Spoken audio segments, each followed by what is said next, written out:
Right. Okay, good morning, afternoon, or good night, depending on where you're coming from. Ladies and gentlemen, this is a launching. There was an earlier launch, but there was a few things that went wrong with that, so we're relaunching, aren't we, Evan? Yep. Okay, so we're putting another fire next to the cracker, and we're going to set it off in a sec. So primarily, this is a site devoted to Karno Walker. I'm sure that most people, and virtually everyone who's actually come in on this, would have heard the name. I wanted to explain one part of an arrangement that took place with Karno, probably was about 8 years ago. And it works like this. At the time we made the arrangement, Karno was on Kangaroo Island, Carter, with Christine, who's with us at the moment. And we've been taking rocks down there for some time, and Karno had been aware of the fact, and I was reporting in on the rocks that were coming to us. And we made an agreement. That's myself, Roz, Evan, Karno, that all of the rocks that were being collected, and I've got to make the point with that. The word is collected. Never have we ever gone onto country anywhere and picked a rock up. We don't do that. What does happen is people who found rocks 20, 30 years ago come to us and give them to them, or people find them for sale. What does they sell them on, Evan? What's the eBay. eBay, thank you, Evan. He knows more about that than I do. People have been buying them on eBay and then sending them to us. Now, the reason they sent them to us and the reason that people gave us the rocks was this. On every occasion when they contacted us, I would explain to them that do they know where the rock came from? And in 95% of the times, they don't. I want to make that point because often we're told to take it back onto country, aren't we, Evan? Yeah. It's not possible because the people who sold it didn't say where it came from. The people who found it 20, 30 years ago and just can't remember. But it was decided that they would all be displayed on Kangaroo Island at the Culture Centre. And that was an agreement we made at the time. And over a period of time, I started to send the rocks down there. To begin with, there were about 15 that were left behind when we did a ceremony at KI. And then, unfortunately, for reasons we won't go into, the Culture Centre was taken off the original Ramangeri people and was put on the market, and they were kicked off. I won't go into the reasons why that happened and how incredibly wrong it was, because it serves no purpose. So for a while, we thought nothing's going to happen. Then we ran into another gentleman who was prepared to give us land in Ramangeri country, overlooked the ocean, didn't it, Evan? Only about 300 metres away, wasn't it? Yeah. Up on a hill. And he gave us a building, didn't he? Yeah. And he was going to give us 3 acres to set the whole thing up. So I started taking more rocks down and more rocks down. And I took about 250, maybe 300 down there, and they're down there at the moment. But they're not on that site, are they, Evan? No, they're not. No, that site, we won't go into detail for that one, will we? It's a long story. Oh, man. And he was going to give us the land, give us the buildings, give us the whole thing. He laid down about 500 tons of sand, didn't he, Evan? Yeah. So we could lay more buildings down, and we're only a couple of months away when it was taken away. And I mean, taken away is probably not the right word. Stolen's a better word, isn't it? Yeah. But it was legal, wasn't it? Sort of. Anyway, what that meant was that over 3/4 of the rocks are on Ramangeri country right now, but they're buried. And there's a couple of people who know where they are, and I don't. And that's a good reason not to, because if I don't, if someone tries to harass me and ask me where they are, and I have been harassed often, haven't I, Evan? Yes. Many times, I can say I don't have a clue. And I'm not lying because I don't know where it was put, where it was buried. But here's the point. Through all of this, we made a promise with Karno. And when you make a promise with an elder and you shake hands on it, that's it. It's a contract. Until the day I die, my first frame of reference is to put it on Ramangeri country. Now, at the moment, we don't have a place. But that is what this is about. We don't have a place, but we'd love to have one. And what we're going to try and do, because we tried twice to do this legally, and you can see even the cat's quite upset about this too. Did you notice how the cat was crying when we spoke about that? Yep. On cue. Thank you very much, Pippin, for that, to add a little bit of strength to what we're saying. What we're going to try and do is buy the land, which is a good plan. But there's one major problem with that, isn't there, Evan? Yeah. Which part? Buying the land or building the culture centre? Both. Yeah. Yeah. I was going to say. Yeah, we don't have the money. And to an extent, that is what this is about. We're going to put it out to people. If you want to become part of this and you want to become part of something that's incredibly important, then you may feel, if you are in a situation or you know people who are in a situation, we'd like to put that together. If we can get it through donations to actually buy the land, it'll be on Ramangeri country, and then place the rocks there. Now, I want to make a point about these rocks. They aren't like any other rocks found in Australia or anywhere. There are no rocks like this anywhere. They were made with technology that is well beyond the gamut of stick, stone and bone. They were made old way back, at a time in Australia when things were a lot different than they are now. And these rocks come from a time that goes back tens, hundreds, and maybe millions of, hundreds of thousands and maybe millions of years ago. This goes right back to a different story about original culture and a different story about the mythology that you think when you read a book, oh, that's what happened in the past. Nobody knows really what happened here before Cook. And most of what's been written is incorrect. Now, let me tell you about these rocks before I hand over to David. I'll talk more about the launch of the actual site.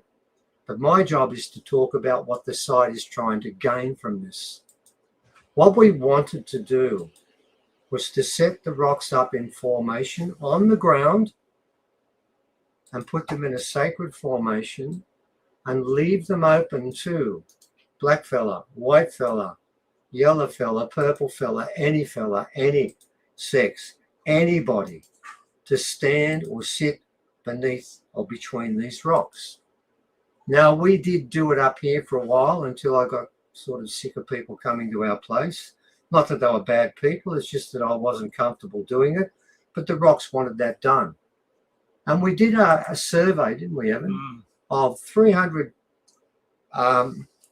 evaluation sheets were handed out. Yeah, after they'd sat between the rocks. 297 said they had major contact and palpable reactions with the rocks, but no two were the same.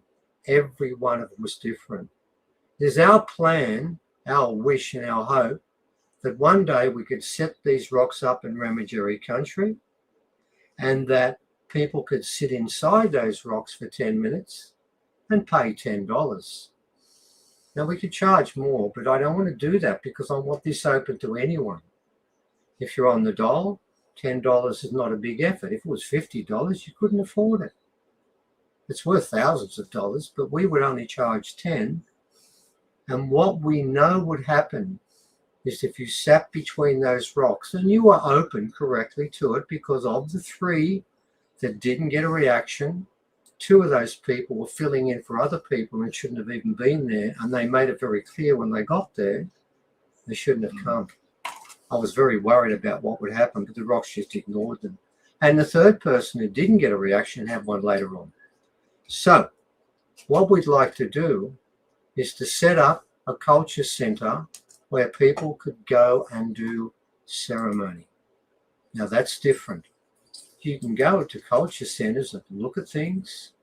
You can purchase things. People can tell you a story, but they can never give you ceremony.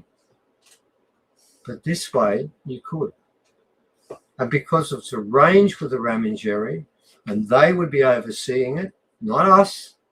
Got to make the point. These rocks do not belong to myself and Evan. We are custodians. They do belong, because we agreed with the Ramengeri, they belong to the Ramengeri. And as soon as we have a secure place, that's where they'll be stored. And these people are saying to us, why have you got the rocks? Wasting your time, guys. It's not us. It's us is the Ramengeri. We are part of that group. And our job is to look after these things and prepare them. And we've done that. And we sent most of them down because we thought they were going there. Then they weren't. So we're now throwing that over to other people. People like yourself. Now, some of you people may be listening to this right now and say, gee, I wish I could do something, but I don't have much money.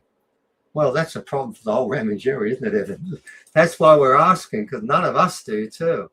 But you may know someone, or you might know of someone, and you might convince them that they might like to look at this video and find out what this is all about. Now, the video you're going to see today is primarily people who were involved in writing the book about Karno are going to give an audio about what they felt and what they wrote and what it was about. So you're going to get sort of like a visual, an auditory summation of different parts of the book. Our part that we did, well, I'm not going to sum that up now because I think it's already in there, it's coming up. We did some of the magic he was involved with. And I can tell you, he was involved in more magic than any other elder I've ever been dealt with. And he taught me about the truth of magic. Now, if you were able to come down and sit next to these rocks, you'd learn the same truths. So for me, until the day I pass on, it will be as far as I'm concerned, my next role is to try and facilitate in any way possible. When we go overseas later, hopefully we might run into people who are well off, and we're going to talk about this to them. And we're starting that process today. So, ladies and gentlemen, what we're saying is today here's a story about Karno, about the website about Karno, and about our plans to honour him, to name the culture centre name it after him, and then more importantly, have those rocks inside so you can start to understand the deeper levels of original spirituality. And that's what these rocks will offer. Not a story, they'll offer you contact, integration, and you'll start to listen to the rocks. They will talk to you. Now that sounds like a rather ridiculous comment to say that rocks will talk to you. But Evan knows that's true, don't they? Don't you, Evan? Yeah. They often talk to Evan. Yeah. In fact, every time he gets cursed, which happens A lot. a lot, what's the first thing that the killing rocks say to you when you walk past them? We'll give you a hand. No, We'll help you. what they say is they'll kill the people who Yeah, but actually... I'm paraphrasing in a nice way what they say. I know, but don't think, by the way, those rocks are different. They won't actually be in the circle. They are different rocks. They're protection rocks. And to be honest, they probably won't be going in the circle. They need to stay with us. We have a lot of issues there. So, ladies and gentlemen, these rocks come from the very beginning. And they have stories that no other rocks in the world have. And they share them. And what we'd like to do is to set this up on Ramengeri land. But at the moment, twice we went the legal way, didn't we? And twice the law turned against us, didn't they? The law turned against us. Now we're left with our own devices. And hopefully what this might do is we might start to... And by the way, all the money will be put into an account. And if it turns out that we can't do it, and it's impossible because the amount of money we're chasing is a lot, and if we can't get it, we'll have a record of each person and the money they sent. And if we can't spend it on that, we will return it. That's a guarantee. But I would love, and I'm sure the people, if they do give the money, would love to be in a situation where one day they could come down and sit between those rocks and see how wise an investment this actually was. Because this can change humans completely. All you've got to do is spend 10 minutes with those rocks and they'll do something for you. So that's what we're talking about. My job was to talk about why the culture centre is there and what we'd like to do with it, which I've now done. I'm going to throw over, and I know Christine was on the side there if I asked a question, and I couldn't think of one while I was doing it. So my apologies to Christine. And Christine is Karno's wife, and she is now my elder. Because when Karno passed on, she became my elder, and I'm answerable to her. She wants the culture centre up. I want it up. And my job, and Evan's job, is to try everything we can for this to happen. And that's part of what's happening now. So what I will do now is we finished our session.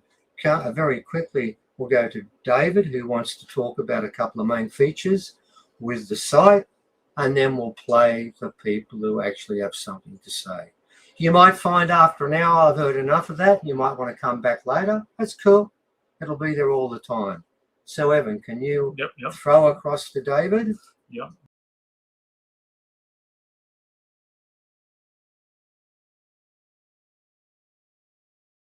I'm the tech consultant responsible for building Karno's new website, which we're launching today. I'd also like to say happy solstice to everyone around the world. It's a very important day on the calendar for a lot of Indigenous peoples. And also, I'd like to thank Arnie Christine, Karno's wife, for leading this project and for allowing me to be a part of it.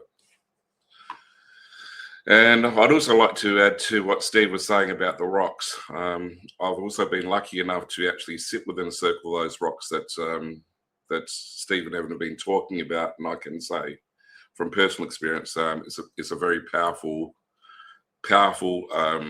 experience. So with that out of the way, we'll just start getting into the website, and what we'll do is we'll start off with the main page that we're looking at here, and we have three main parts of the website that people may want to look at. So the first part, we've got the About the Man section, and that talks about Karno from the perspective of people who actually knew him when he was alive. And it also includes stories from the mainstream media about Karno, which there's some interesting stuff there. The second main section of the website are Karno's achievements. Now, Uncle Karno has had a major effect on Australian culture. That he's done it in a way that where he's done it in the background, and not many people know what he's actually done. But he's had a huge effect on Australian culture, especially original Australian Indigenous culture. And the last, and not by no means the least important section that we're going to be discussing today in regards to the website is the Warrior Spirit section of the website. So Uncle Karno met a member of the military, an Indigenous man by the name of Uncle Colin Wadigo, and together they did a lot of work with the Australian military, which Uncle Colin believes could form the foundation of a new way of looking at Australia. So what I'm going to do now is I'm going to get into those three sections a bit more, and we'll start having a look at those. And the first one we're going to look at is one of the pages that's to do with the About the Man section. Now, the committee that we put together to like get this website up and running, it has several members, and one of those members, Nick Leidig, he suggested that we write a book about Karno, and Steve Strong offered to run that project. And that book, in a nutshell, is about a time on Kangaroo Island where Karno like magically disappeared and reappeared around a campfire, and it's about the witnesses to that. The book is about what those people that are still alive today saw that day. And on this page, we have the introduction chapter from that book, which you can read. Okay, so, and also underneath that introduction, we got a link to where you can actually buy that book. And now we're going to go into the achievement section. So Karno's achievements were quite numerous. One of his first major achievements, he was South Australian Aboriginal Deaths in Custody chairman. It's like many of the older Australian members of the audience will remember the Muirhead Royal Commission into Aboriginal Deaths in Custody, which happened in the late 80s. Karno did a lot of important work in regards to that as part of his position as a South Australian chairman of that. And yes, I won't go into that much longer because otherwise we could be here all day. But that, in a nutshell, what the findings of the commission came out from that was that there's a need for self-determination within the Aboriginal community to be able to run their own affairs and dictate their own future. And that's something that we're going to see Karno getting involved with when I start looking at some of these other achievements that we have on this website. So the next one we're going to see is there was an Aboriginal provisional government set up in the 80s early 90s by Michael Mansell. And once again, many of the members of older members of the audience most probably remember seeing him on the news quite often during that period of time. He set up what he called an Aboriginal provisional government. So it was a government in exile for the Aboriginal people of Australia. They had their own passports and stuff like that. And Karno actually travelled internationally under one of those passports. And one of those occasions, he went with Michael over to Europe to bring back Aboriginal remains from some of the museums that were holding them at the time. And this image here is just a image of Michael and Karno returning from Europe with those remains. As you can see, it's like there's a lot of happy people there that day. And now we're going to move on to something else. So Karno became involved after that. Karno became involved with a organisation called the Original Sovereign Tribal Federation, and its mission was something similar, but not the same as that of the Aboriginal Provisional Government that was run by Michael Mansell. And in 2012, Karno flew over to the United Nations to a special seminar on strengthening partnership between states and Indigenous peoples. And that was about treaties, agreements, and other constructive arrangements that Indigenous groups had between governments at the time. And you can see Karno in this thumbnail of the YouTube video where they actually do their presentation to the United Nations. And this was pretty much putting the government on notice that that there's no official treaty between the Aboriginal people and the Australian government. Okay, so now we're going to go on a bit further. We're still on the subject of Karno's achievements. So after that, it's like the Original Sovereign Tribal Federation had something called a Declaration Day, where they declared their sovereignty and they served notice to the federal government. I can see here a couple of images of Karno members of the original Sovereign Tribal Federation, including its leader, Mark McMurtry, serving the papers to the Australian Federal Parliament.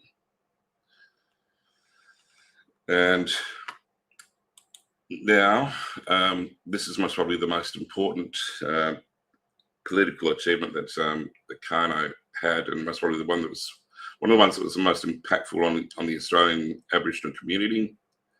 And this was his sovereign nation claim instead of a native title claim.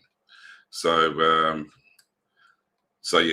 the it's like over the last 20 years, there's been quite a few native title claims being presented to Australia's courts through the native title courts. What Karno did was something that had never been done before, and that was under the banner of the original Sovereign Tribal Federation.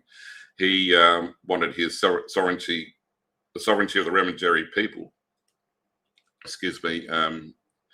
It's like one of the sovereignty of the Remindjeri people recognised by the Australian government. And of course, that opened up a whole can of worms. The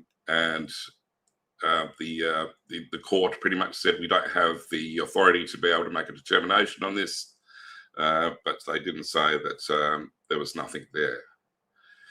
And Auntie Umbalara, who's the head of the Remindjeri right now, we have a video of her here discussing that native title and sovereignty case, and she was a part of that, along with Karno's wife, Auntie Christine, and the original Sovereign Tribal Federation, and some very well-known South Australian Aboriginal lawyers. So, with that being said, it's like one thing the Remindjeri would like people to know is like we're not a political organisation, and while this stuff was important, we're not out there to protest for sovereignty or anything like that right now. What we're here to talk about today is something that's more spiritual than political in nature, and that is like what Karno's effect on the world is important, but what's most important today is like getting the cultural centre up and running that Steve has promised Karno. So now we're getting into a different area of his achievements, which is also quite interesting. During the mid 80s to late 90s, there was a huge blossoming of the Australian Aboriginal music scene, and a lot of that had to do with the University of Adelaide. It's like Aboriginal Studies and Music, or Centre for Aboriginal Studies and Music, and that was actually run by Karno's auntie, Auntie Leela Rankin, and at the time it was just mainly focused on classical music, so Aboriginal students could go there and they could learn how to play classical music. One day, Uncle Karno was walking through the parklands of Adelaide, so it's like the city of Adelaide is surrounded by parklands. He heard some classical music one night, and he went to see what was going on there. He saw some Aboriginal students playing classical music, and he found that quite interesting. And he went inside and asked, who's organised this? He found out it was his aunt. And he said he said to his aunt, he really liked the sound of this idea of chasm, but he said, I'd really like to see an electronic music unit where we could, where Aboriginal students could learn how to play, electric guitar and drums and all that sort of thing. And based on his suggestion, his auntie Leela Rankin and Catherine Ellis, who founded Chasm together, created that electronic music unit based solely on Karno's suggestion. And Karno actually became a student there. But what's interesting about this is like not so much that Karno was a musician, but the fact that many Aboriginal artists that got quite popular in the late 80s and early 90s were actually students of Chasm. So in a roundabout way, Karno had a really big effect on the Aboriginal music scene, and and that was very well known in the Aboriginal community at the time. And in Adelaide, we have something called the Adelaide Festival Theatre, which is like Adelaide's equivalent of the Sydney Opera House. Obviously, not as big or as good, but for the state, it's something that's quite big for the state of South Australia. And the first ever mural that was painted on there was painted by an Aboriginal artist, and the mural was called "Aboriginals Discovered Captain Cook," and that mural went up in 1982, and it stayed up there for 10 years. And the artist actually put a picture of Karno on that mural of him playing the guitar as a nod to his positive benefit to the Aboriginal Australian music industry. So we have some interviews here as well through some of these professors of Chasm that talk a bit more about Karno's influence on this.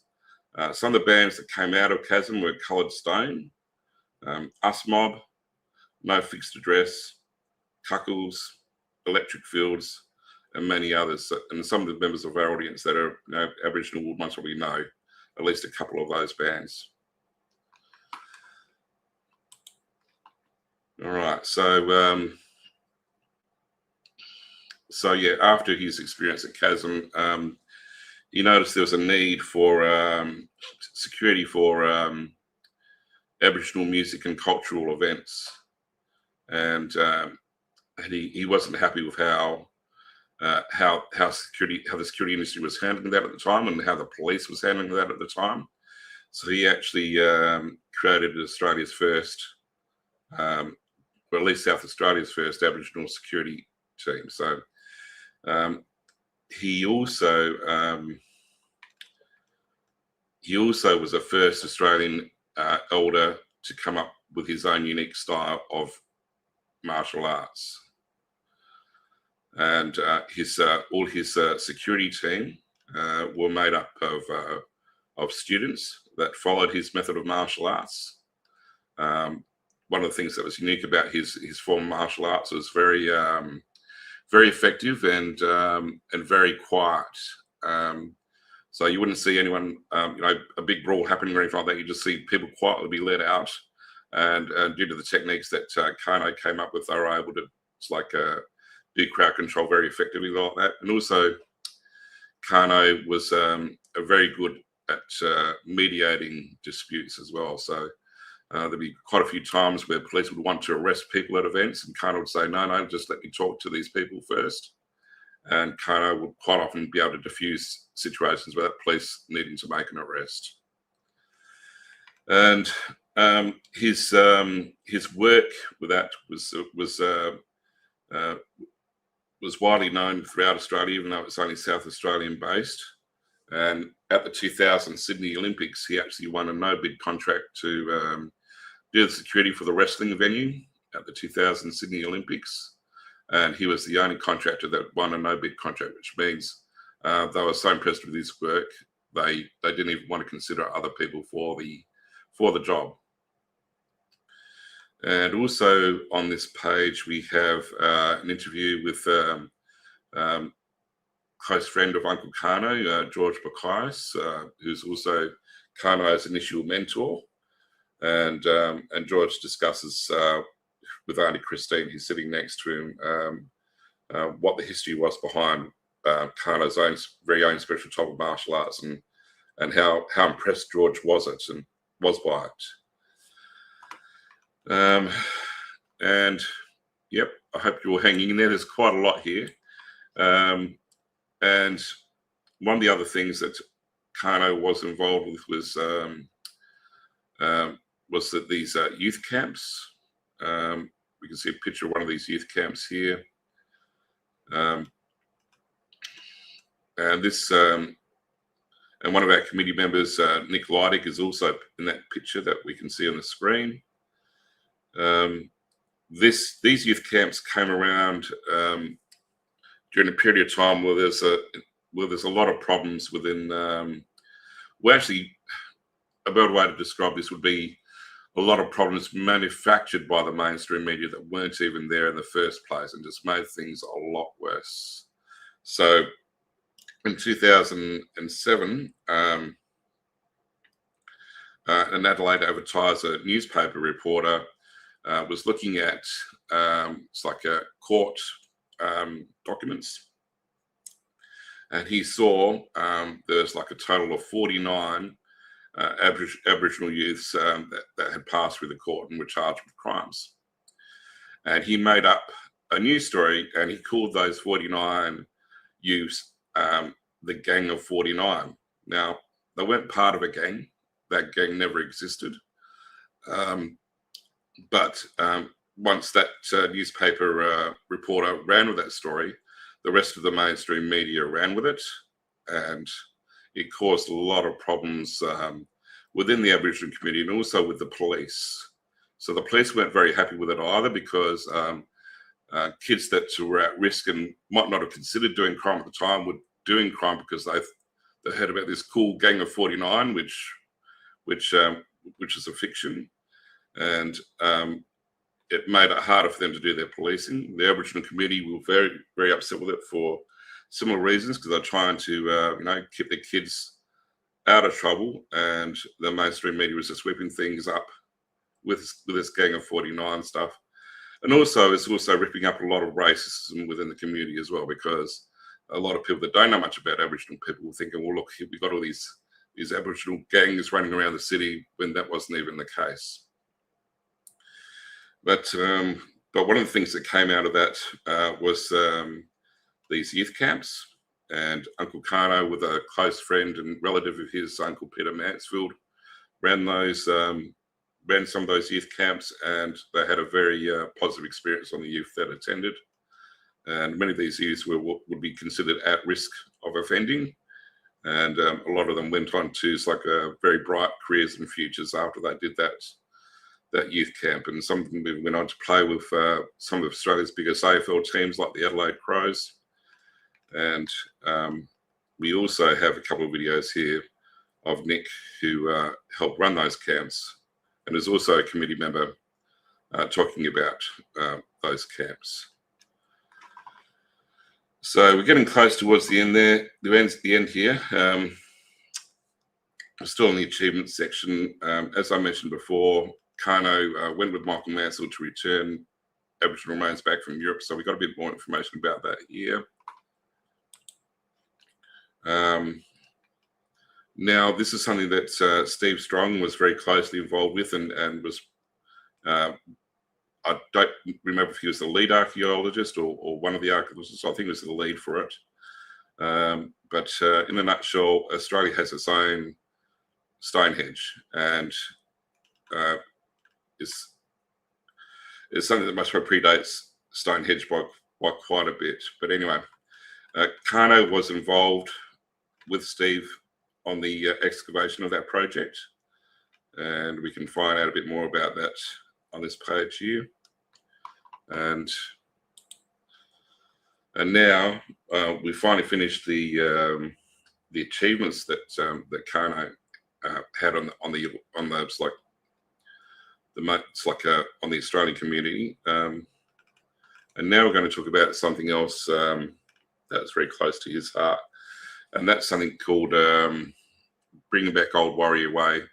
In the documentary he helped do some work on, called Honouring Warrior Spirit. Now we can see some pictures of the ceremony that this documentary was based on. We can see on the left-hand side, the guy furthest left was responsible for playing the didgeridoo for that project, and the guy standing next to him holding the didgeridoo is Uncle Colin Wattigo, and he was a very close friend with Uncle Karno, and had a major effect, a major influence on how this ceremony was designed.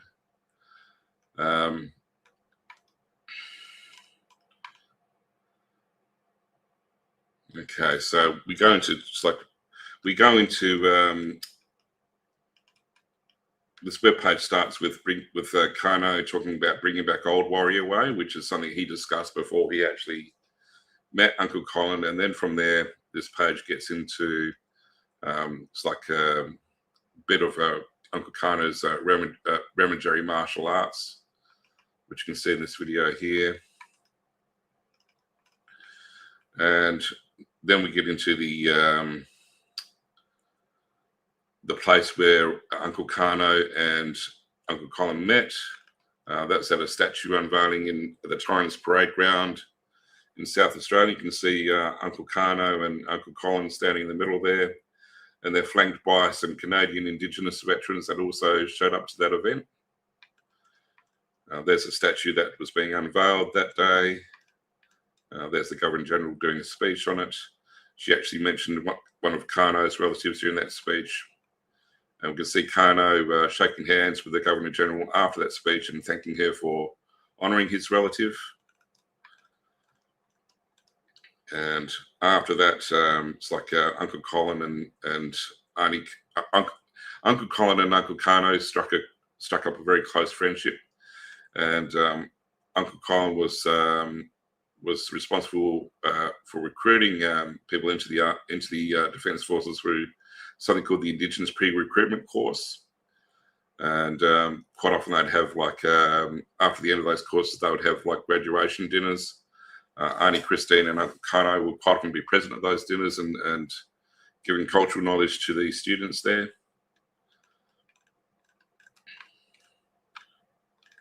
And after that, it's like in 2014, Uncle Karno, it's like his relationships with members of the Australian military had deepened a lot further. He got to know, through Uncle Colin, he got to know some of the top brass with the Australian military, and they wanted to do a ceremony with Uncle Karno on Remingary land in 2014, where they presented Uncle Karno with the medals of some of his ancestors who fought, and Uncle Karno presented them with this kangaroo skin, which is hanging up in the somewhere in the Australian, one of the offices of the Australian Defence Force. And there's the plaque that Karno received there, and you can see Uncle Colin standing behind the general there that received the kangaroo skin. And shortly after that, the Honouring Warrior Spirit ceremony was born. It's like one of the members of that. So this gentleman here, who is at the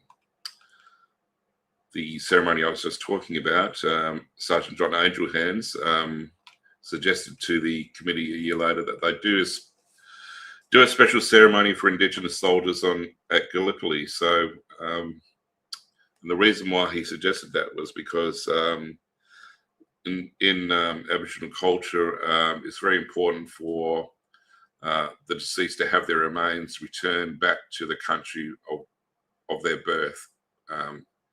It's like to the land of their birth, to the tribal lands of their birth. And a lot of people died in Gallipoli. A lot of Indigenous soldiers died in Gallipoli that they couldn't bring back because the graves were unmarked. Sergeant John Angelhands wanted to think of a way that they could actually bring the spirits of those soldiers back home. And he suggested that they do this documentary, and Uncle Colin Watego was pretty much in charge of the cultural side of things.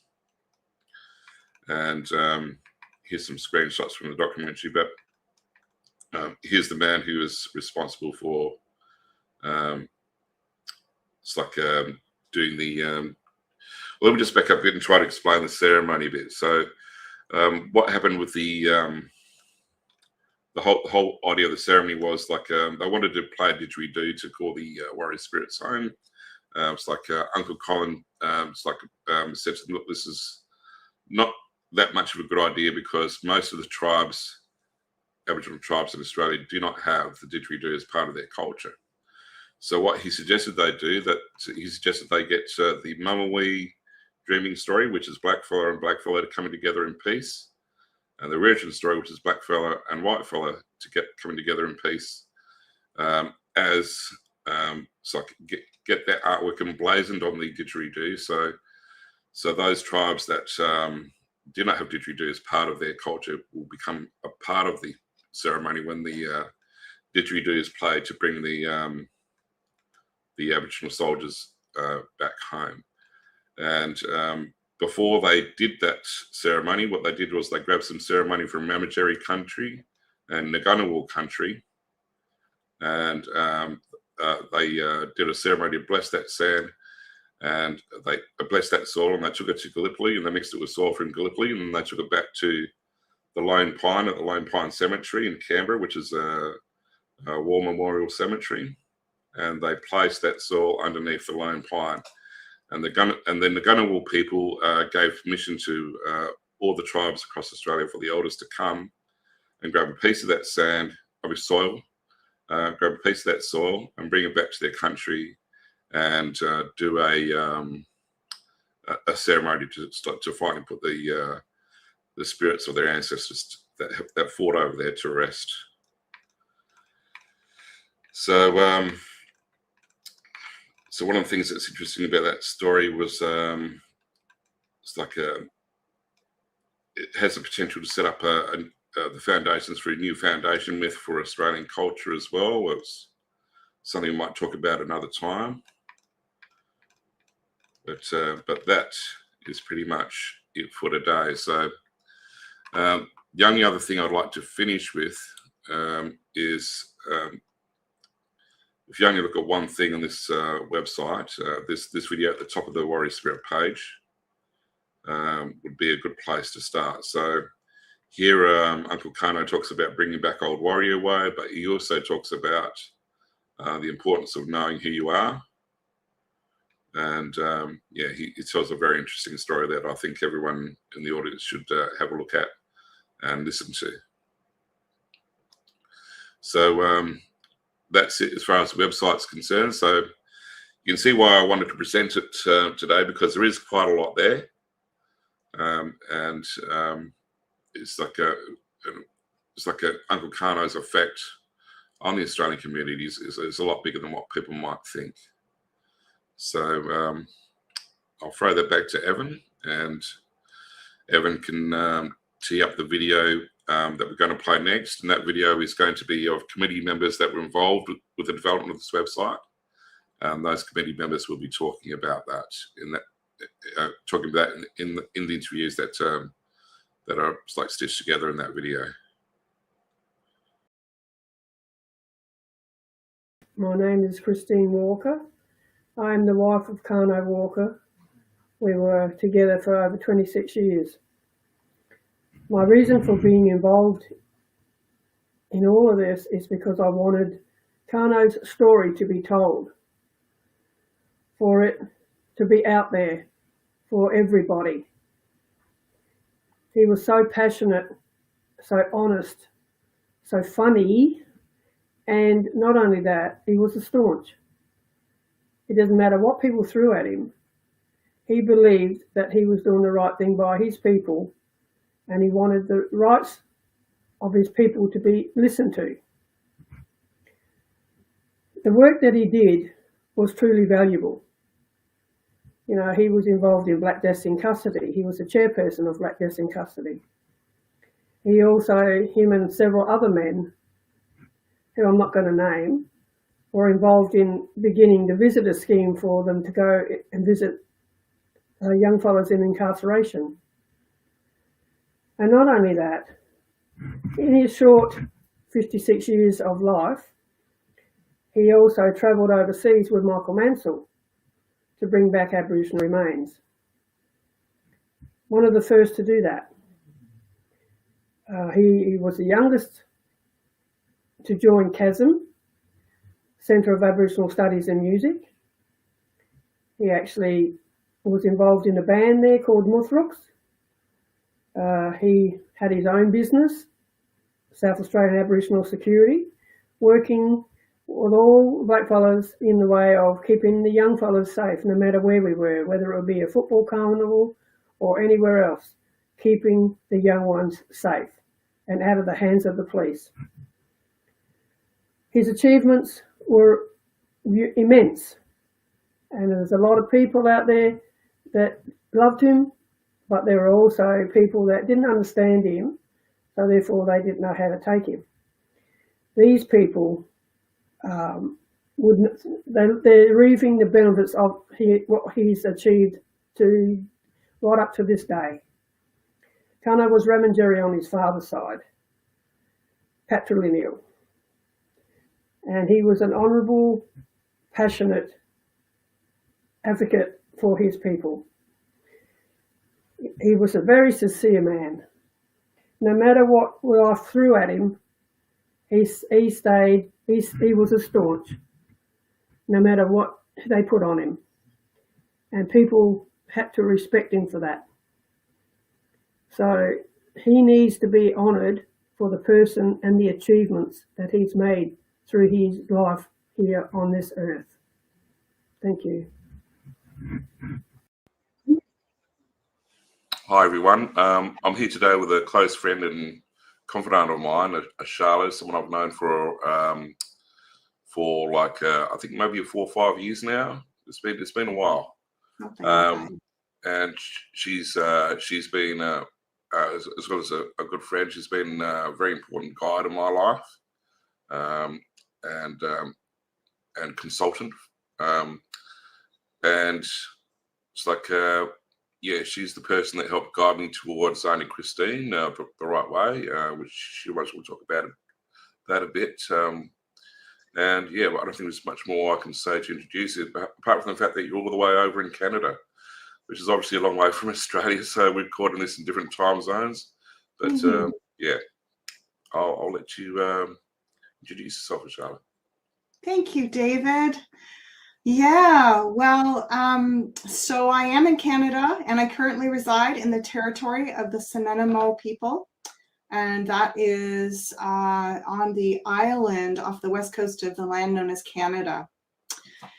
And I have a mixture of ancestry. I have some ancestors that have been on Turtle Island for 7 generations or more, and I have many ancestors who are basically people who have migrated and settled from Europe. So that's who I am. And what I bring to the table is that I have worked as a cultural anthropologist, and I'm an author and an educator. But most importantly, I think with regards to Wirritjin and the work that David and I have done together, I am an intuitive healer and a professional dowser. And I do lots of consultation with different people on various different subjects, some of them very practical and a lot of them very spiritual. So yeah, David and I met, it's over 3 years now. We're both really passionately involved in global activism that's related to, the collective and personal sovereignty movement. And so David originally had consulted with me on a different project that he was working on. And then one day he happened to mention this thing called Wirritjin. And he said that he was going to contact a man about this. And I dowsed on it. And I kept seeing a woman. And I said to David, I don't think you're supposed to contact the man. I think you're supposed to contact a woman instead. And that woman turned out to be Auntie Christine, and of course, as we know, the rest is history. So it was pretty amazing, wasn't it, David? It was, yeah. So that advice was crucial, because if I didn't see her first, she said several times that this project wouldn't have even got off the ground. Yeah. So then at some point, I guess David spoke with Auntie Christine about me. And she agreed to meet with me over Zoom. And we actually have met virtually on more than one occasion now. And I was so incredibly honored to be trusted with the role of doing some connecting with the Indigenous ancestors, Ramangeri people, the departed loved ones. And what came through those messages on every occasion was a real important focus on bringing the children to the center of all the work, with the cultural center, with the website, making the children a real big priority, and also working with traditional art and ceremony and storytelling. And every time that I've had the opportunity to communicate, it's been such a privilege to feel the potency of the Ramanjari ancestors. So I feel very, as I said, very honored to have had this this opportunity and this responsibility. So, yeah. Well, thank you for that, Ashala. Is there anything else you'd like to add? Well, I guess I want to just end off by saying, you know, that like so many of you, I am really devoted to bringing our beautiful earth back into harmony and to restoring, you know, dignity, the cultural wisdom and traditions of all Indigenous peoples. So that's my mission, and it's so beautiful to be aligned with your project in that regard. It really aligns with Wirritjin. Okay, well, thank you very much, Ashala. And yes, we'll just leave it at that for now. But thank you so much for letting us record this for our website launch. It really is proudly appreciated. I'm delighted and honored. Thank you, David.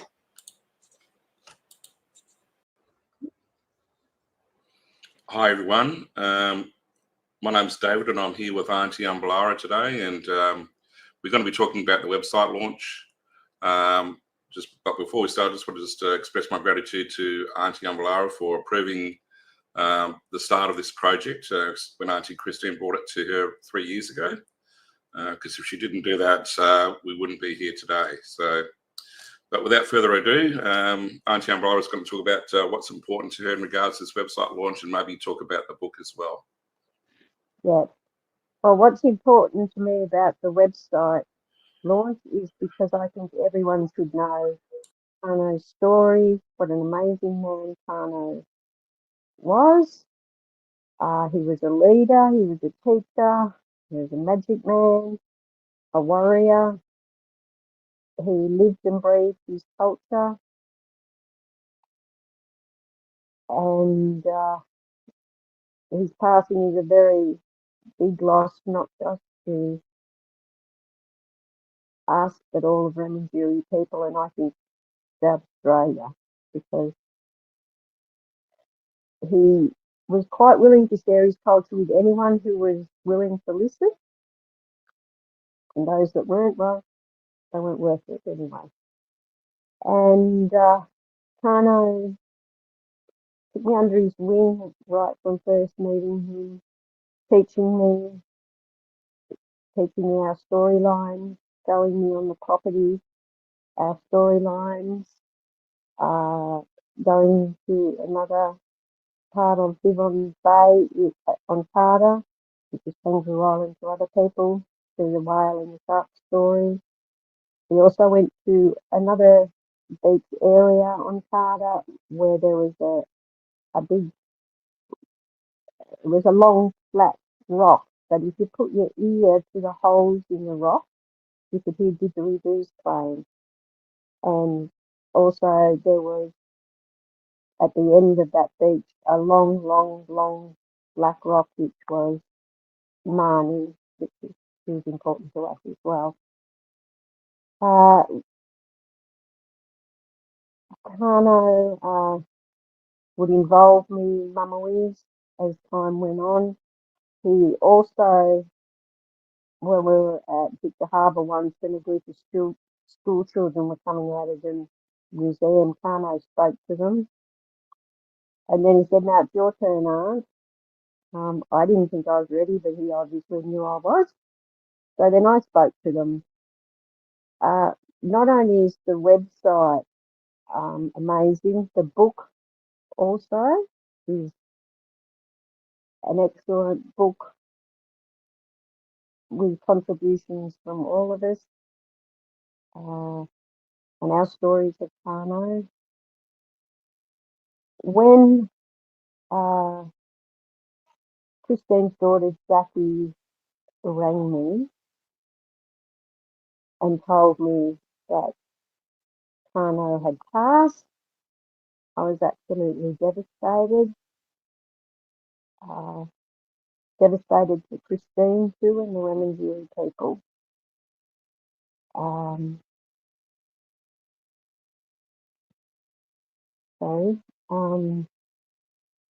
As time went on,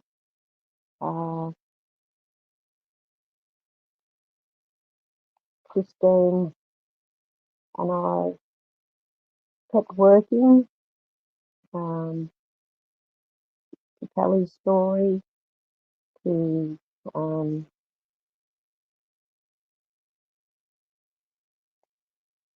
keep fighting for the Wemyss people and our land for other people. And then it came time for me to step up and, as Karno had taught me to do, to lead the Wemyss people. And Christine and I still work hard to try and further the Wemyss people's rights in South Australia.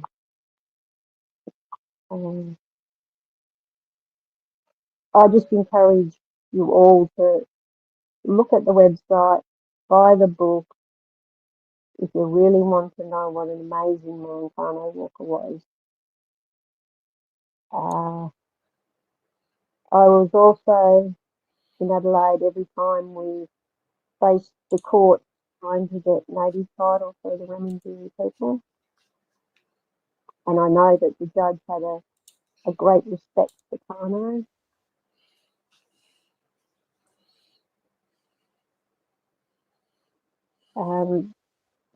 Karno made a kangaroo skin, and Mark McMurtry took that around Australia. While we were at a motel in Adelaide, it was one of those times when we were there to go to the court.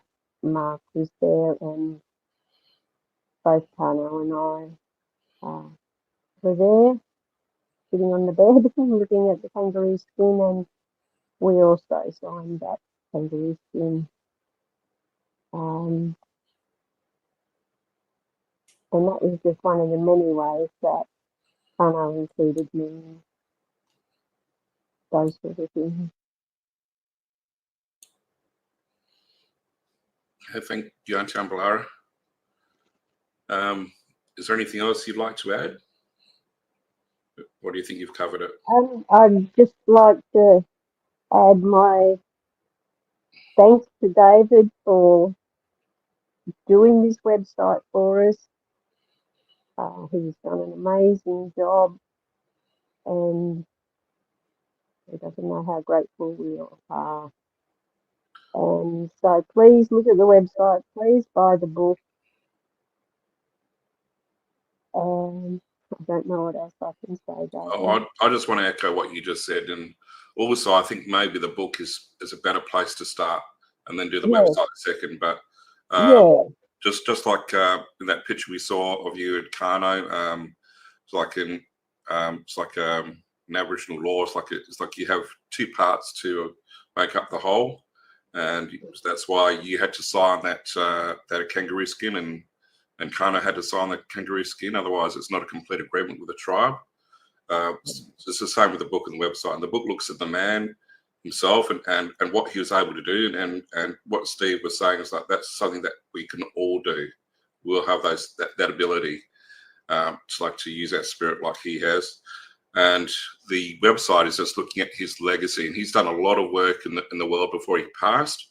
And he's had a huge impact on Australian culture, not just Aboriginal culture. And we invite everyone to have a look at the website after they had a look. If they can't afford to buy the book, then that's fine too. They can just look at the website. But if you can afford to buy the book, then that's a good place to start. It is, yes. All right. Well, we'll just leave it there, and it's thank you very much for your time, Auntie Umblara, and thanks Thank Fiona you. for letting me do this work. Thank you.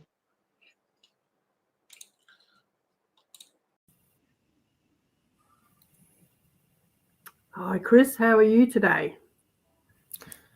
Hi, Auntie Christine. Yeah, I'm good. It's been quite a day. I'm sure everyone's going through some big challenges and shifts, but I'm here. I'm feeling well, feeling calm. How about yourself? I'm really good. I'm really good. And it's really good to see you. And I'm glad you want to be involved in this. You want to talk about your involvement with Karno and the beginning of, with the cultural centre and all that? Yeah, sure. Where do you begin, hey? Other than at the beginning. Yeah, it's been many years now. A lot's happened in that time, and as you're aware, I'd had a few conversations with Karno on the phone before I actually met him, and very, very profound conversations at that. But for those 4 days that we spent on Kangaroo Island, they were 4 days that I'll definitely never forget, that I constantly come back to. I could talk about that alone for hours, really.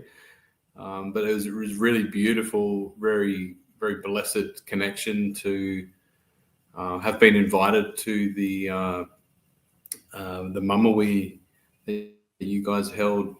I'm trying to think what year that was now. It was 2020. No, it was 2016. 15. 15. It was 2015. I was going to say 2015. Yeah, wow.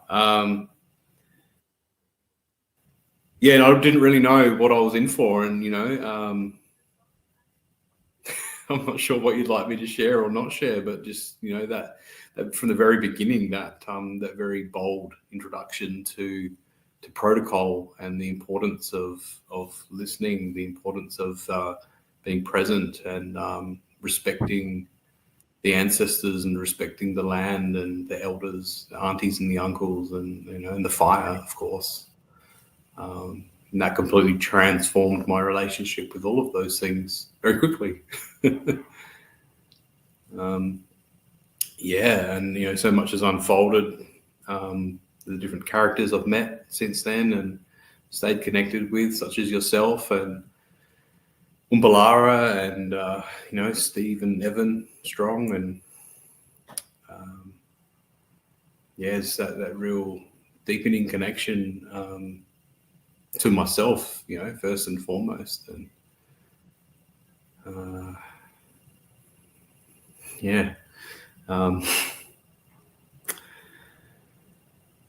Well, we used to have meetings about the cultural centre at one stage there, didn't we?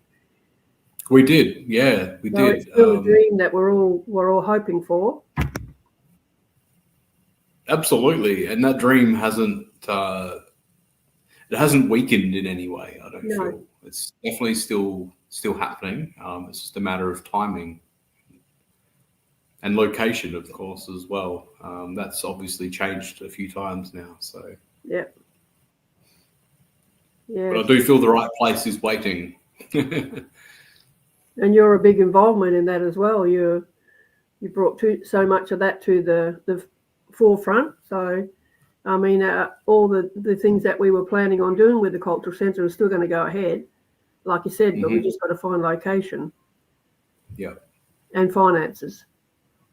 Yeah. No, I trust. Yeah, like I said, I trust that will align when the timing is right and the location is right, and of course, my connection and my work with the sacred rocks is the pinnacle part of that. The rocks, as crazy as it may sound to many people, the rocks are actually quite content at the moment. I've come to learn quite a lot about the rocks. That they're very powerful amplifiers and activators, and healers and wisdom keepers, and it's all about timing. It's all about intention and respect.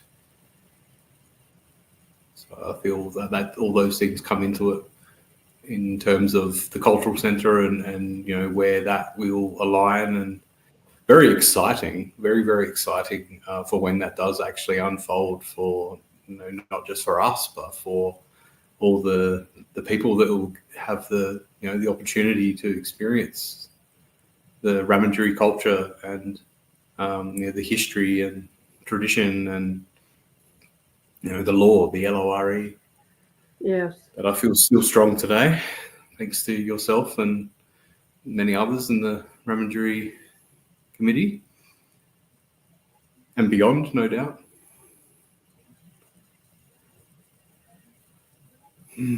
So, is there anything else you want to share with everybody, Chris?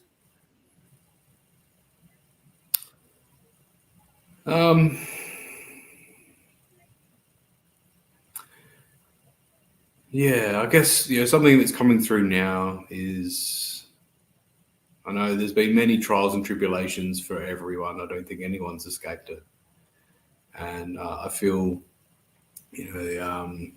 that first Mamui where I met you guys and was gifted a very deep blessing from Karno, the eagle feather, and the messages he gave me. Of course, eagle being his totem among the whale as well, wasn't it?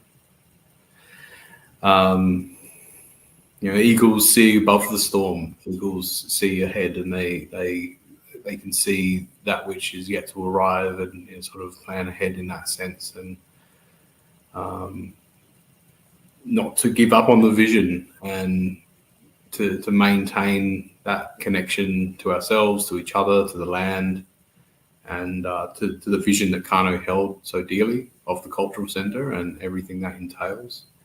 And that's definitely a seed he planted in my heart. And it was a great honour.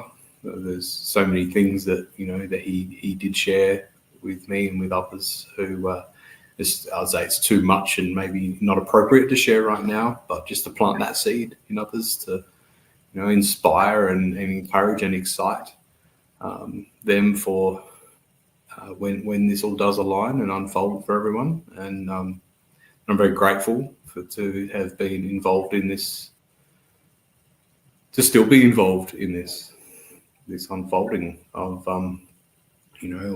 return of the old ways in a new way. Yep. And there's so much to it. It's quite incredible. Yeah. But we were born for these times, I feel. And to hang in there, to stay strong, stay focused on. I mean, the beautiful analogy that's come to me over these last few years is the archer analogy of, the archer pulls back the bow, and as much as your arms might get tired, hold the vision, hold the focus, and keep your eye on the target. And once the timing's right, nothing will stop it, right? So that's very much how I feel about this. Very much how I feel. Yeah, I feel a little bit the same way, actually. I feel, and we're grateful to have you on board as well. And it's a journey for all of us, isn't it? Absolutely. Yeah, it's been a big journey. It's only going to get bigger. Okay.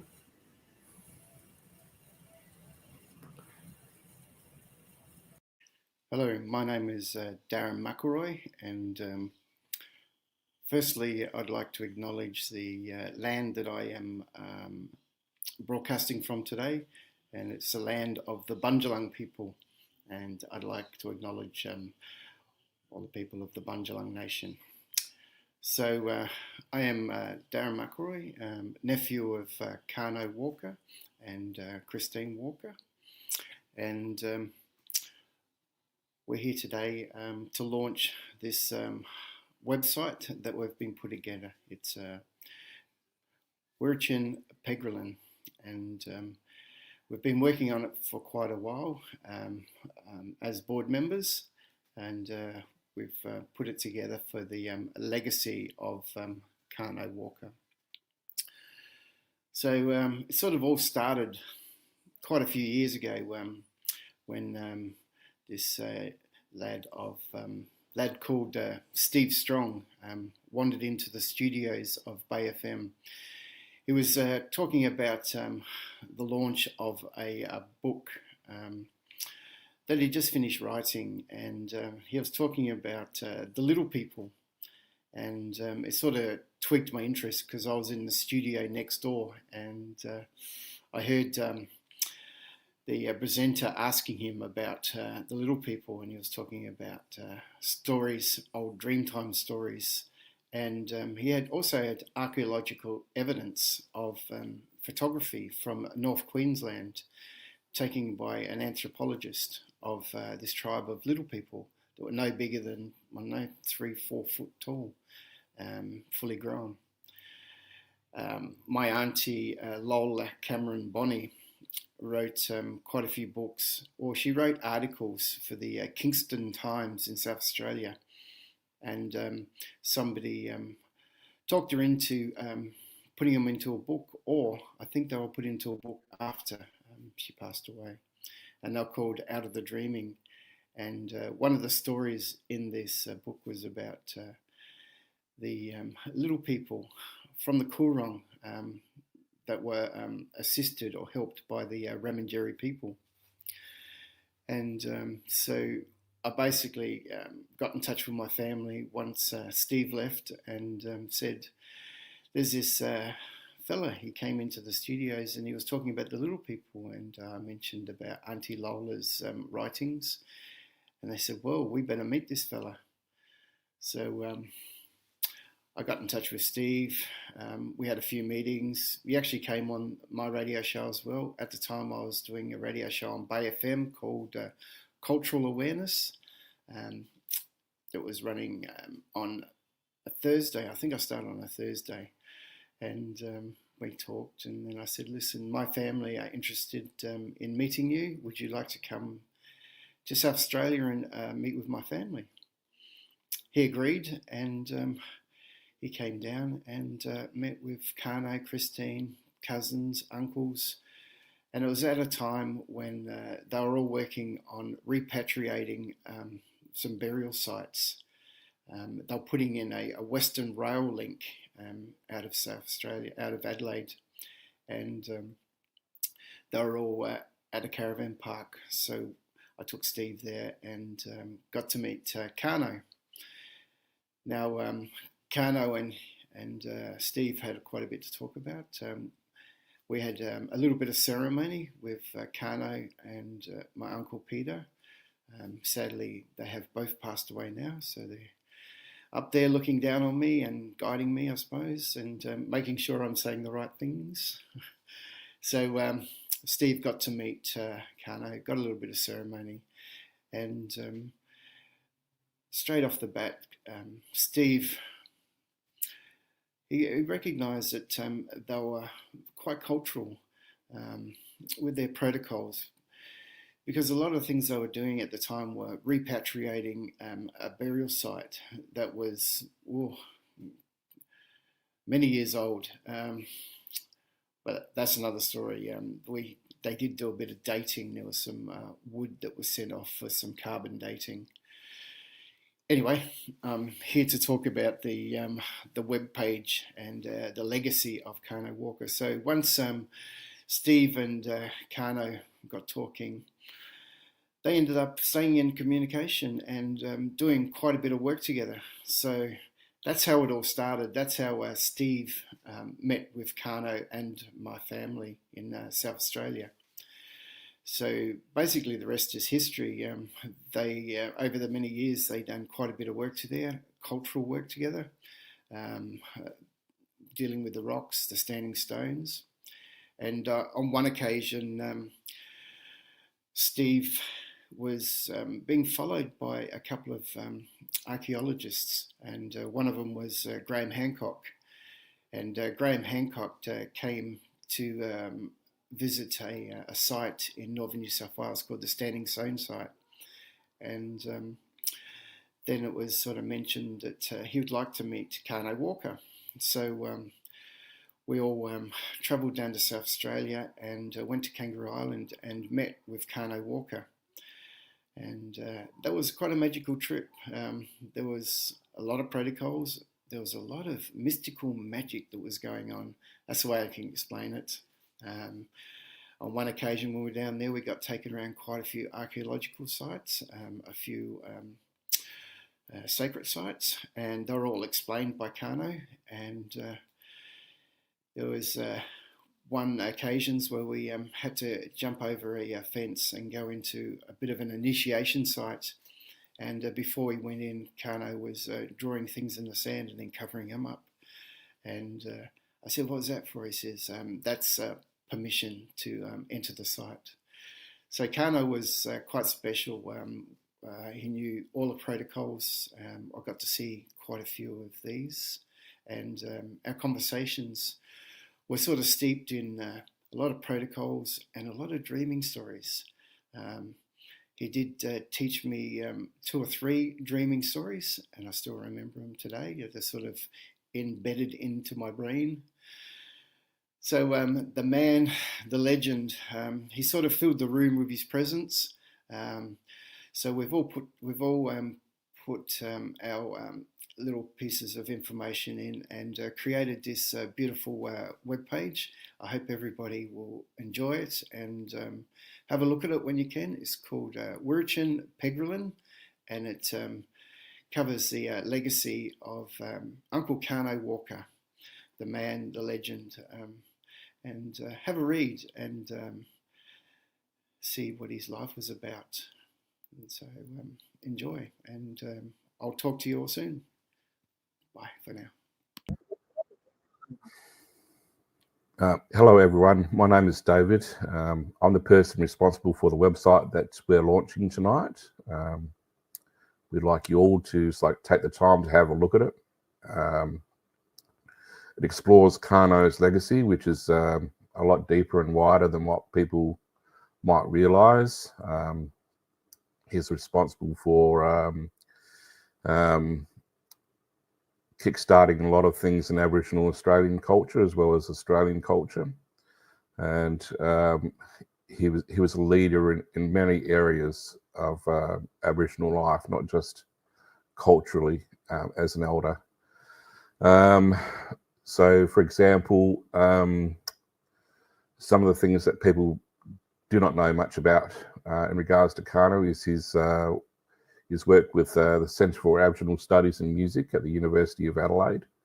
That originally started as a classical music program for Aboriginal Australians to learn how to play classical music.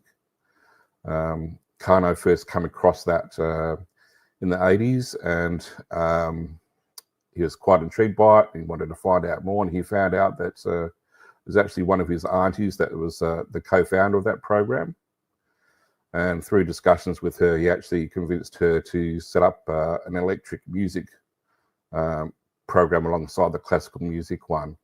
And that electrical music program has been responsible for kickstarting the careers of a lot of Aboriginal artists and musicians. Coloured Stone, it's like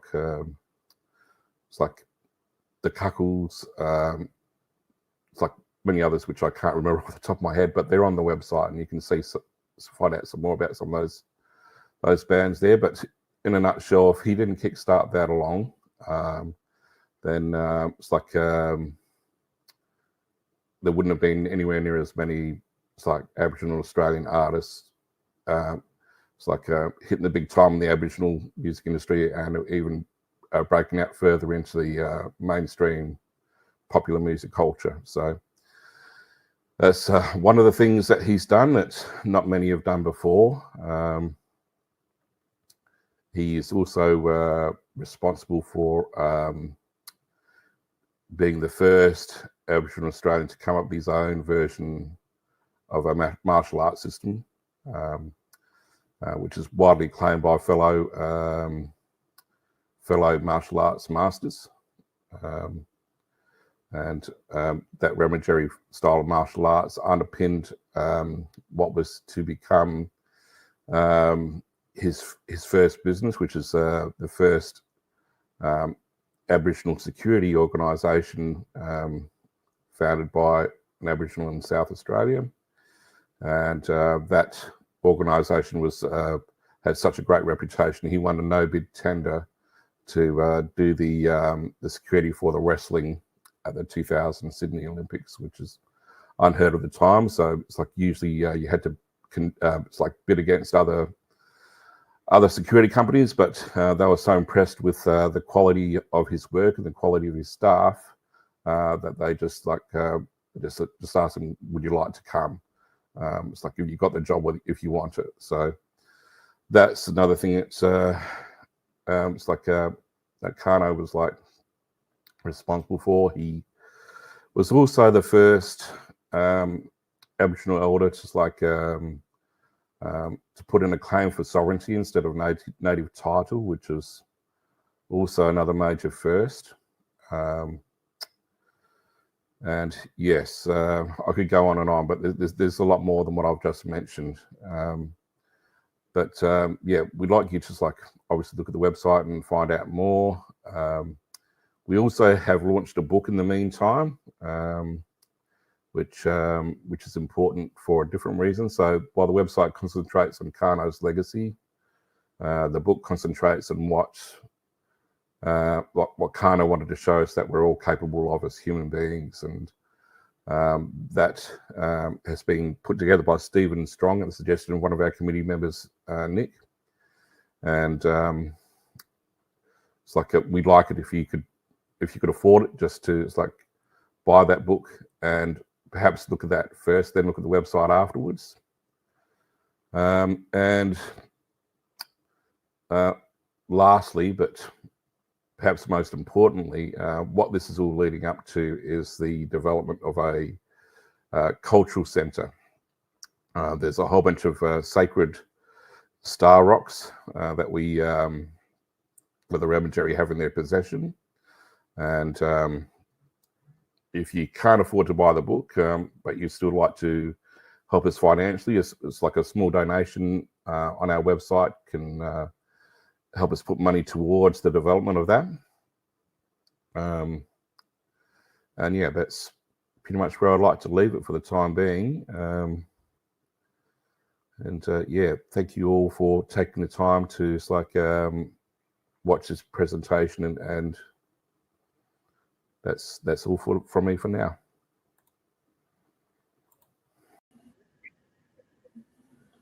Hi everyone, my name is David, and I'm here today with Auntie Irene, and it's like she's been a good friend of Auntie Christine for a long time, and she knew Karno quite well when he was alive, and she's actually the second person I met on the committee. So the very day that I met Auntie Christine, it's like she was there with her at a local restaurant, and they're the first two people I met on the committee, and she's special to me for that reason too.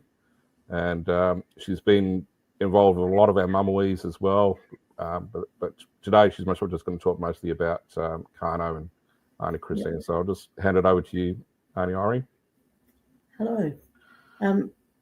Yeah, I knew Karno from practically the day he met Christine. So I just asked him, Christine, today, for 26 years she was with him, I got to be around him a lot.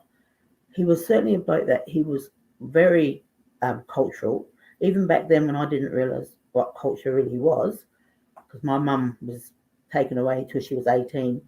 So she didn't know culture, so she couldn't pass it on to us.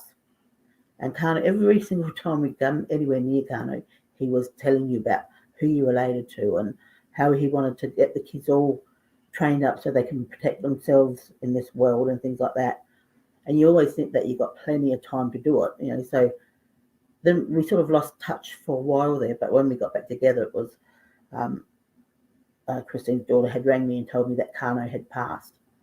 Since then, I went over to Kangaroo Island with Christine, and I was just absolutely shocked about the amount of people that came up. They were from all walks of life. You know, that he actually could talk to anybody. He was one bloke that certainly was so full of confidence in everything he done. And I'm just sorry now that I sort of didn't take that opportunity when I knew him, back then when he did offer all this information and getting my kids trained up for self-defense and things like that. But I certainly have, since I've been going to the Mamawees and things, it's opened my eyes to a lot of cultural things.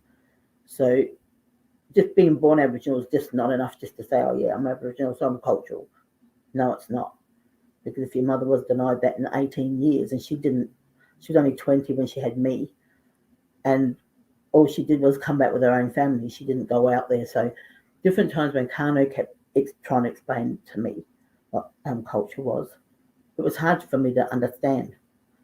So it's now that I've actually seen so much more in what Karno done and realised I wish I had half the confidence he had in himself, because he didn't care who he was talking to. Certainly wasn't any airs and graces about him, was it? So yeah, it's something that we really should grasp now, because I do realise now things, they can change in a heartbeat, and there's things I should be now passing on to my kids that my mum never had the chance to do because she didn't know anything. So when you're seeing your kids and they're asking you questions because they get asked at school, it's sort of difficult. So I've had to research, and Christine's been a lot of help for that, helping me research my family trees, so to pass on to my kids. And because when they all went to school, they all had different surnames. So the Aboriginal liaisons there didn't connect my kids as being Aboriginal because of it.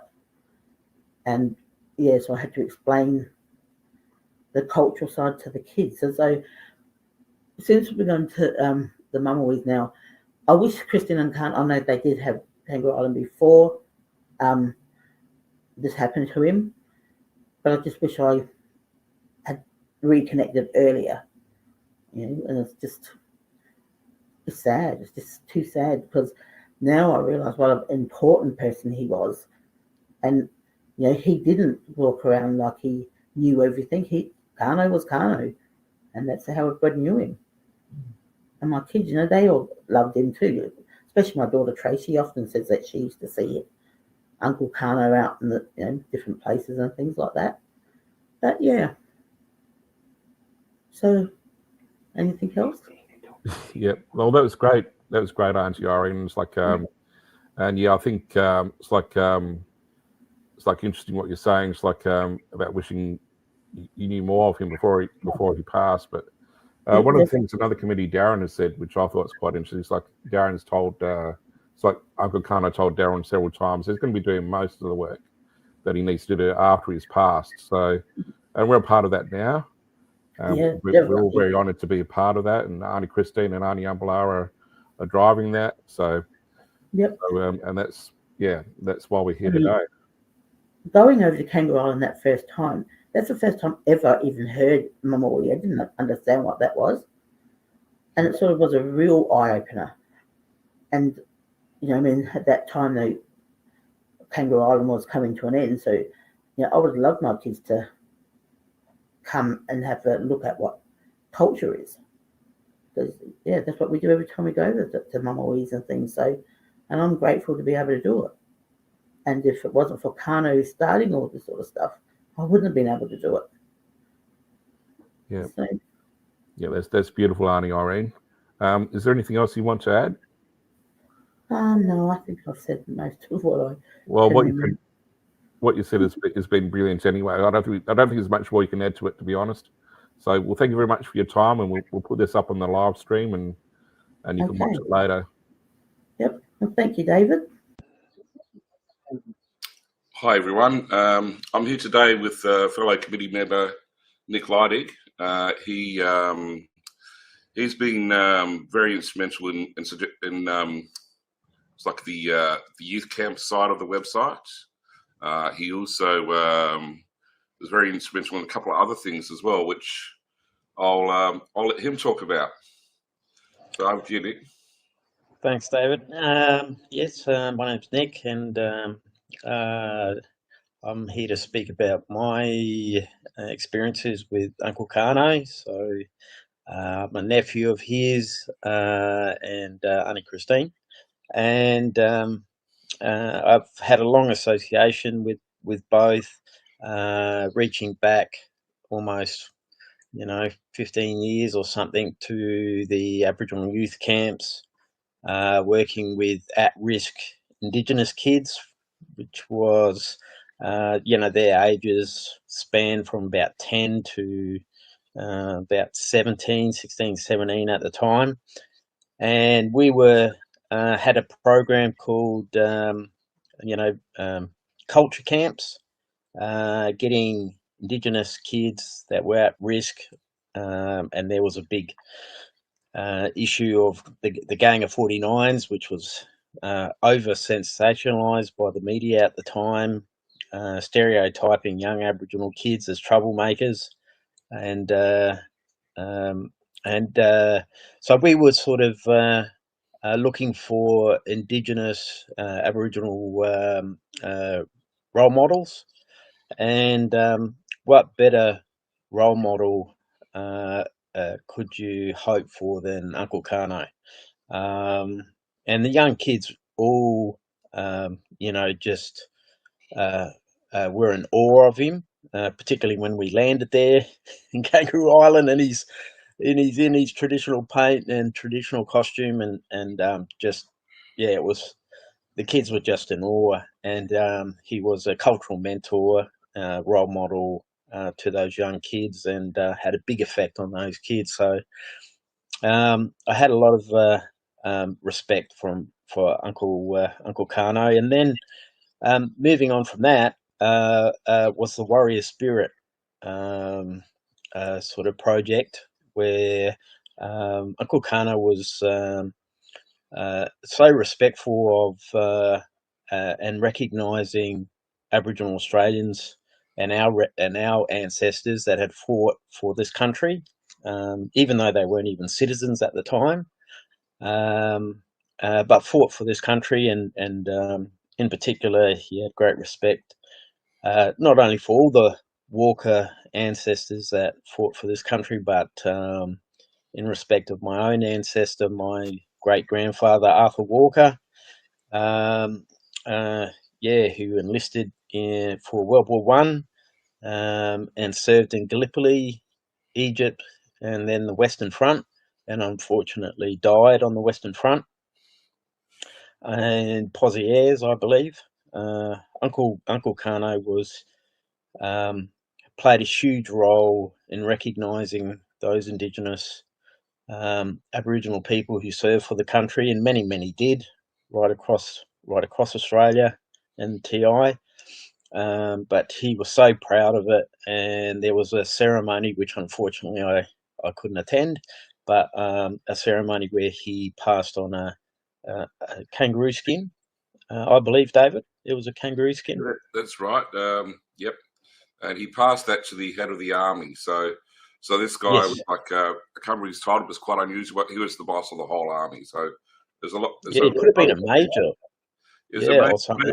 Major, I can't remember his title, but it's not one that you'd normally expect. But in a nutshell, he's in charge of everyone in the whole army. So it's like it was a big thing, and it's quite an honour for Karno. But as Auntie Christine said a few times, this man, he's obviously quite busy because of what he's got a very big job. He actually forced the event to be rescheduled several times so he could make sure he could actually be there present with Karno, because he was so impressed with him. So amazing ceremony, and Uncle Karno made us all proud of what he did, because many Aboriginal Australians weren't properly recognised for the time for their periods of service, and Aboriginal and Torres Strait Islander people served in every war and every conflict that Australia entered into.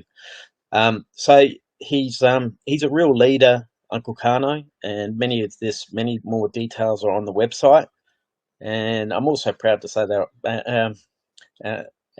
thanks to David prompting, that I did have. It was my suggestion to get the book Black to My Roots, pull it together, because he's such a immense character, cultural leader, mentor, warrior. There's so many other descriptions that you could use when you speak about Uncle Karno. And I'm very proud that everyone, David, all the friends and relatives of Uncle Karno pulled this book together. All right. Well, thank you very much, Nick. Is there anything else you'd like to add? No, I just want to recommend everyone to have a look at the website and promote it and support it.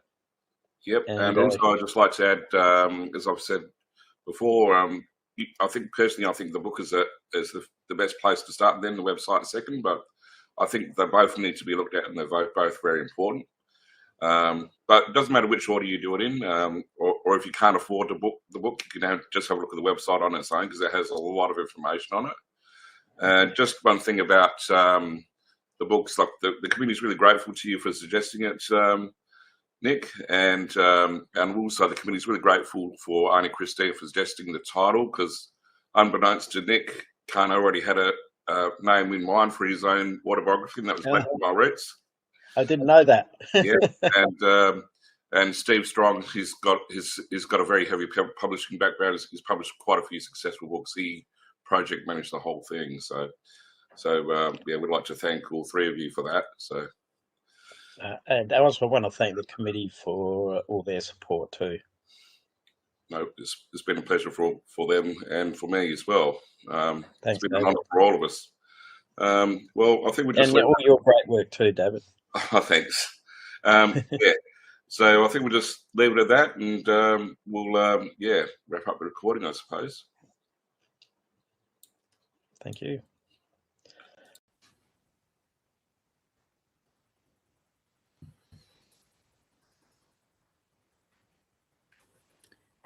Well, good afternoon, everybody. Look, my name is Col Wadigo. I'm a very proud Bundjalung man, very proud Torres Strait Islander, very proud South Sea Islander descendant.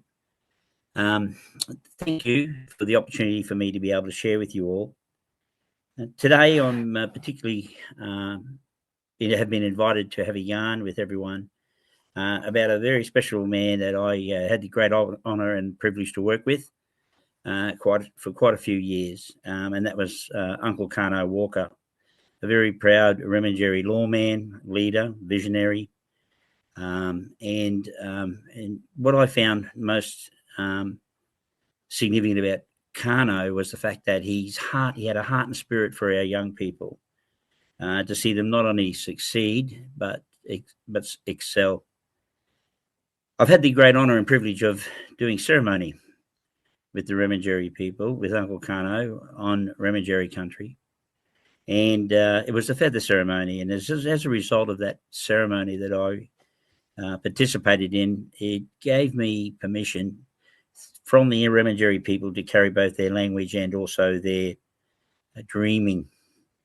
Very quickly, what I'd like to do today is just have a little yarn about some of my story and some of my contacts with and journey with Uncle Karno.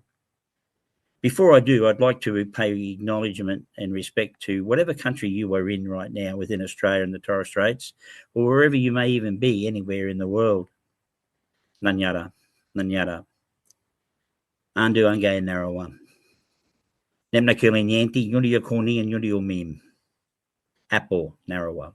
Australia, Torres Straits, Aotearoa, Pacifica, in Yerioko, Apple. Rui, Narawa. Australia, Torres Straits, Aotearoa, Pacifica, in Yerioko, Rui. Nabnan Kriwalanyanti, Yundia Koni and Mim. Rundi and Arkai, Menawenda and Namawi. In the ancient Aboriginal language of our Remengeri people, it's a great privilege and honour for me to pay respect to the traditional custodians in the lands, the elders, past, present, emerging, wherever you are while you're listening to this right now. I also pay respect to all of those of you who are First Nations Australians, wherever you are in Australia and the Torres Straits, whatever country you are on, and pay respect to your elders, past, present, and emerging. But also in language, I acknowledge and pay respect to all of those of you who now today call Australia home, but your origin started in another country somewhere else in the world, or you indeed may be linked to some other countries in the world. And Wallen, from the heart, I pay respect to your ancestors, and I thank you for the opportunity for us to share our culture with you, our cultures with you, as well as learn from your cultures as well. The language I just spoke in is, for me, is very significant. My background is Defence Force. I had the honour and privilege of serving alongside many warriors for many years in the Australian Defence Force. And part of ceremony, we ended up taking that language and that dreaming to Gallipoli and did ceremony at Anzac Cove. Men from soldiers from other countries in Australia, within Australia and Torres Straits, participated in ceremony, in both military and cultural ceremony. And we carried that, the Mamawi Nunkri Wallen Miwi dreaming from the Remageri peoples. The Mamawi Nunkri Wallen Miwi is an extension of the Wirritjin dreaming. And before I talk about that, I'd just like to share a couple of things what I believe. And this is wholly and solely from me. Many people believe that this human being that we exist in sometimes have spiritual experience or spiritual experiences. I don't actually believe that. What I believe is that we are spiritual beings who have a human experience. And I think that's very significant when we do journey. You see, part of the Wirritjin dreaming, and definitely part of the Mamawi Nunkri Wallen Miwi dreaming, is about healing. And where I see healing is what the dreaming stands for. Wirritjin actually means white fella, black fella coming together in language. Mamawi Nunkri Wallen Miwi in Remageri language in the dreaming means black fella and black fella coming together in peace. And I think one of the things that I really resonates with me with Uncle Karno is his heart and his spirit for acknowledging our warriors and those who go before us. But more importantly, when we're acknowledging our young people, our future warriors, it is so important that we invest in our future warriors. But there needs to be a lot of healing. And in the dreaming stories, in the Remageri dreaming stories, like so many of our other cultures, not only do our people need healing, but so does our country. And I think that's why I resonated so well with Uncle Karno.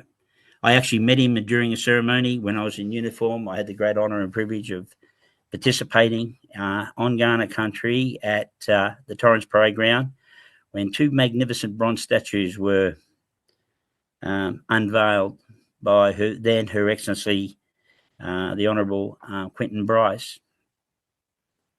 An amazing testimony to Auntie Marge Tripp and all those involved, who herself was Iran and in her time, again, honour warrior spirit. But it was at that ceremony where I met Uncle Karno, and it was from there that we seemed to just gravitated towards each other, because I think I know we shared the same spirit. And that is about really investing into our young people. So many of our young people, like even so many of our old people, struggle. And it's up to us to come up with those strategies and those tools that we can help pass on to these stories from our elders and our knowledge holders, our culture, but the richness of not only our cultures but the meanings behind the stories that have been passed on for so long, since time immemorial. Uncle Karno was an amazing man because he took time out to invest into these young people. At that particular time in defence, I was very heavily involved in a pathway program to see our young men and women from all over Australia, our First Nations people from Australia and the Torres Straits, pathway into the Australian Defence Force or into the Australian Public Service, or indeed in any vocation or job that they wanted to make a career of. And Uncle Karno attended some of those dinners that we celebrated the success stories and the achievements of those young people. You know, our young people are amazing. They've got so much to offer, but it's so important that we give them the correct guidance and the correct pathway to follow. And it's so important that we take the time and a lot of time to make sure that what we are doing is not only honouring what's happening in our communities and in our families today, and encouraging our young people to strive for excellence based on righteousness, but also remember all those before us, our ancestors and those who paid the price, because there are many. I believe that the warrior spirit that we talk about when we're talking about Wirritjin and when we talk about Mamawi, it's innate in every person, it's innate in everybody. But sometimes life is so hard and journey can be so difficult and challenging that sometimes that warrior spirit gets suppressed. And I think each and every one of us, we have the opportunity to help bring that warrior spirit, the warrior spirit that we talk about in the Wirritjin dreaming and the Mamawi, Nunkri Wallen, Miwi dreaming, and so many other cultural dreaming stories that we need to share with not only our young people, but all peoples, to help us all as we come together, as I said earlier, with the dreaming story, as whitefella and blackfella work together. But I think more importantly, how we can forge a very positive pathway forward to see our blackfellas and our blackfellas coming together in peace. I really celebrate and congratulate Uncle Karno for his vision and his spirit and his heart towards changing what was to be, what could be and should be a better future, not only just for our young people, and it is important because they are our future, but for all peoples. You'll hear a lot of stories where I was involved with Unc through my journey, and they will release a book and it's on a web page, and I encourage you to take the time to have a look at what this amazing man strived to achieve and what he did achieve throughout his journey. I know that for me personally, he was a very good friend and a brother and a mentor. And I know that for me personally, it was a privilege and an honour to work alongside him and others like him, and also Auntie Christine and so many others who shared his vision. I wish you all well, and I want to thank you again for the opportunity to share.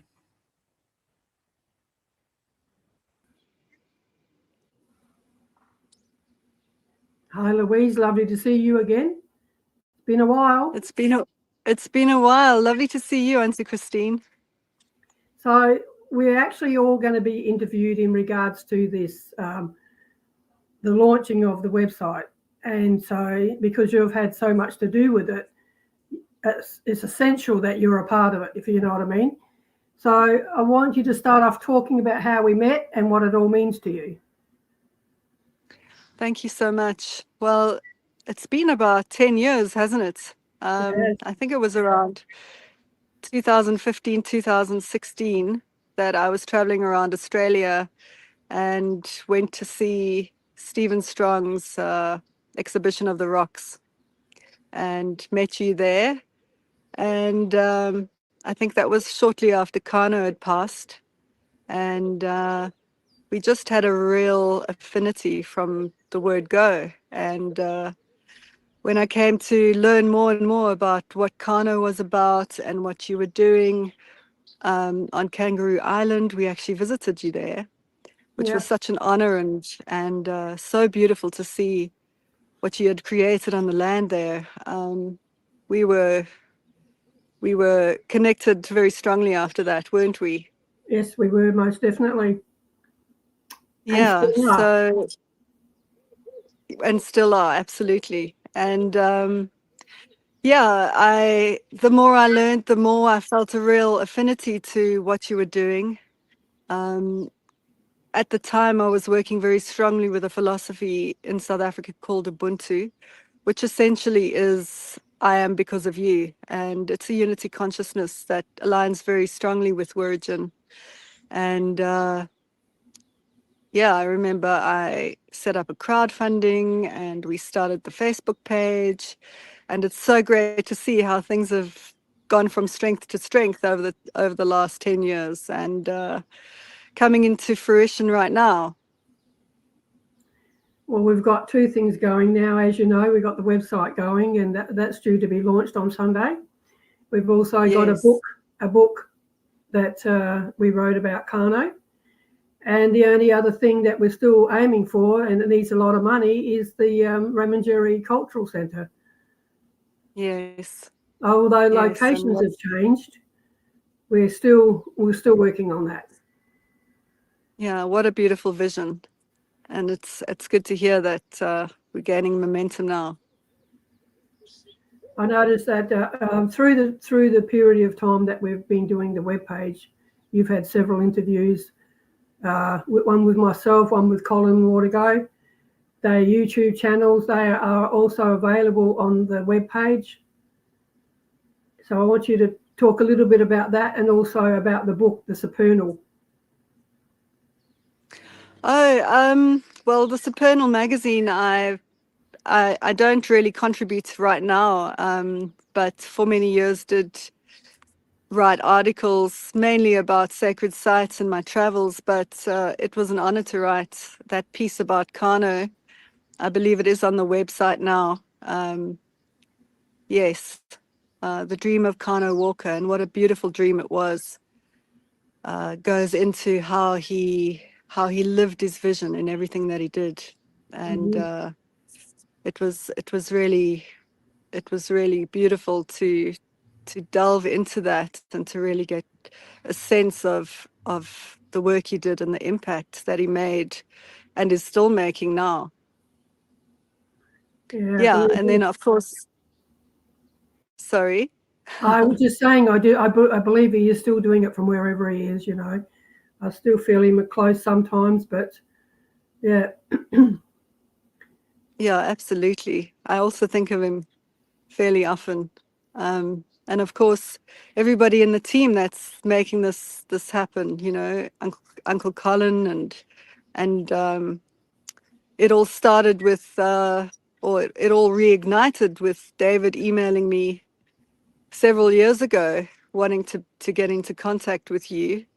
And yeah, it's amazing that all of this has come to pass just from people feeling aligned and connected and wanting to do something greater for the greater community. That's right. And I guess we have to really thank David, because if it wasn't for, he didn't know Karno, he'd never met Karno, but for him to have that vision as well is what's got us to where we are today.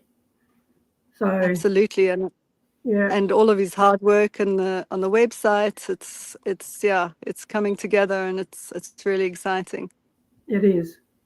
Yeah, it's been a while. It's been a long journey. Never thought we'd get to the end, but we're finally there. So hopefully it helps a lot of the young people, which was Karno's vision also, to help the youth and also, you know, point them in the right directions, because a lot of them really don't know where they come from. So we're hoping, you know, in the way of culture I'm talking about, they've got this little void So if this can steer even just one person in the right direction, then we've done our job. Absolutely. You know, as custodians of this incredible history and knowledge, to have a gift of Wirritjin and the website and the book and everything people have contributed toward this is definitely going to make an impact. It's something that's now archived, something that people can dive into, and there's a very special essence that people can feel into the work that Karno initiated, and all of the stories of where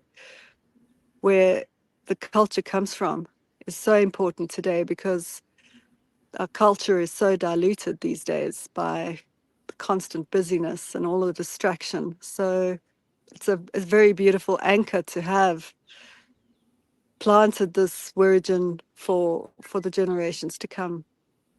Absolutely, I fully agree there. Well, I don't know how much time we've got. I think we've just about done our little bit. So I'm going to thank you and get the recording stopped. Thank you, Auntie Christine. I wish you all the best with all of these exciting developments. I know it will all come to pass. I know that the next thing, once this is done, the cultural centre will come together beautifully. I think so. I trust, I trust that people will really feel aligned and support this greater vision. So thank you for everything that you're doing. Thank you very much. Pleasure Thanks, to Auntie have you on Christine. board, Louise. Thank you so much. It's been such an honour.